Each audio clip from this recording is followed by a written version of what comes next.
Sambo buat pengakuan dosa kasus Yosua, sebut anak buahnya tak tahu apa-apa.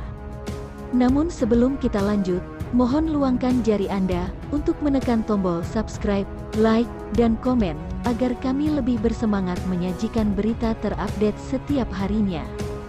Mantan Kadif Propam Polri Ferdi Sambo membuat pengakuan dosa terkait kasus pembunuhan Brigadir N Yosua Huta Barat dan perusakan barang bukti. Sambo mengatakan dirinya merasa berdosa telah membuat anak buahnya yang tidak tahu apa-apa terlibat dalam kasus tersebut. Dilansir dari Detik News, pengakuan dosa itu disampaikan Sambo saat menjadi saksi dalam sidang perusakan CCTV hingga menghambat penyidikan kasus pembunuhan Yosua dengan terdakwa AKP Irfan Widianto di Pengadilan Negeri Jakarta Selatan, Jumat tanggal 16 Desember malam. Sambo yang saat itu ditanyai oleh pengacara Irfan, Ragahdo Yosodiningrat, mengaku dirinya bersalah. Saudara saksi pernah membuat surat pernyataan tanggal 30 Agustus tahun 2022. Bisa saudara saksi atau ceritakan ke persidangan ini terkait apa surat pernyataan itu? Tanya Ragahdo. Pada saat pemeriksaan di penyidik siber saya sudah sampaikan, Hendra Kurniawan, Agus Nurpatria, kemudian Irfan tidak ada yang mengerti apa cerita sebenarnya. Mereka tidak salah, mereka orang-orang yang hebat, saya tidak bisa menghadapi mereka semua. Karena saya tahu saya salah yang mulia, ucap Sambo. Dalam penyataannya itu Sambo mengatakan tidak tahu bagaimana membalas dosa yang telah dia lakukan. Dia juga berharap hakim bisa menilai kejujuran anak buahnya yang ikut terseret dalam kasus tersebut. Saya tahu saya salah. Saya tidak tahu saya harus bagaimana membalas dosa yang harus saya hadapi ini. Tapi ya saya pikir inilah yang mungkin di depan yang mulia yang mungkin bisa nanti menilai adik-adik saya ini seperti apa, ucap Sambo. Sambo tidak menampik bahwa anak buahnya itu tidak mengikuti prosedur saat mengambil CCTV di Kompleks Polri Duren 3 sehari usai Yosua tewas dibunuh. Kendati demikian, Sambo menilai hal itu cukup diselesaikan lewat proses etik. Kalau kesalahan prosedur, dia tidak punya surat perintah, yaitu prosedur kode etik yang akan melalui. Itu mungkin isi dari pernyataan saya dan saya sampaikan di setiap tingkat pemeriksaan, di setiap proses yang saya hadapi.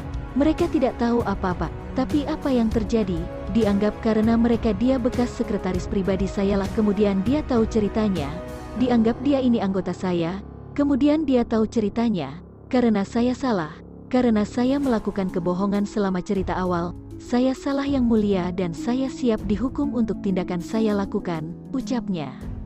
Ngaku malu tatap ex anak buah Sambo juga mengatakan merasa malu saat harus berhadapan dengan mantan anak buahnya di persidangan kasus perintangan penyidikan pembunuhan Brigadir Yosua. Dia pun mengaku menyesal dan berjanji akan mempertanggungjawabkan perbuatannya. Dalam sidang tersebut, mulanya pengacara Irfan, Ragahdo Yosodiningrat, bertanya apakah kliennya pernah menjadi asisten pribadi Sambo. Sambo kemudian membenarkan itu. Saudara saksi, atas pertanyaan majelis hakim menjawab bahwa saudara saksi pernah bekerja sama dengan terdakwa atau terdakwa merupakan sekretaris pribadi saudara saksi, betul? Tanya Ragahdo. Betul, jawab Sambo. Kemudian, Ragahdo meminta Sambo menatap wajah Irfan yang duduk di jajaran penasehat hukum. Dia lantas bertanya bagaimana perasaan Sambo melihat peraih Adi Makayasa itu duduk menjadi terdakwa bersama Sambo dalam kasus perintangan penyidikan pembunuhan Yosua. Saudara saksi bisa melihat, boleh melihat saudara terdakwa di sini sekarang? Tanya Ragahdo. Iya, jawab Sambo. Bisa melihat? Tanya Ragahdo lagi. Iya, jawab Sambo. Saudara saksi tadi berkali-kali akan mendengar mengucapkan, saya akan bertanggung jawab, saya siap bertanggung jawab. Apa perasaan saksi melihat mantan sekretaris pribadi saksi seorang lulusan Adi Makayasa sekarang berada di sini? Tanya Ragahdo. Sambo pun kembali menegaskan bahwa anak buahnya tidak bersalah dalam kasus ini. Dia juga mengaku sudah menyampaikan hal tersebut saat sidang kode etik, namun anak buahnya itu tetap diproses hukum.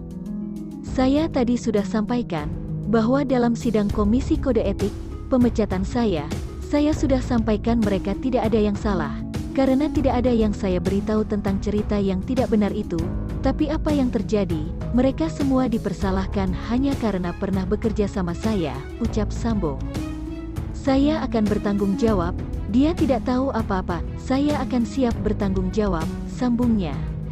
Sambo mengaku merasa malu berhadapan langsung dengan ex anak buahnya yang ikut terseret kasus perusakan CCTV karena dirinya. Sambo mengklaim tindakan Irfan yang mengganti CCTV itu tidak ada yang salah karena dia tidak tahu isi CCTV tersebut. Jadi saya kalau berhadapan dengan adik-adik ini saya pasti akan malu, saya pasti akan menyesal.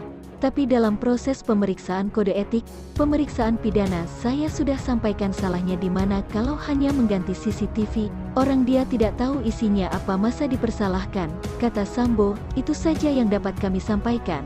Jika ada salah kata mohon dimaafkan, karena kesalahan datang dari saya pribadi, yang tak luput dari salah dan dosa.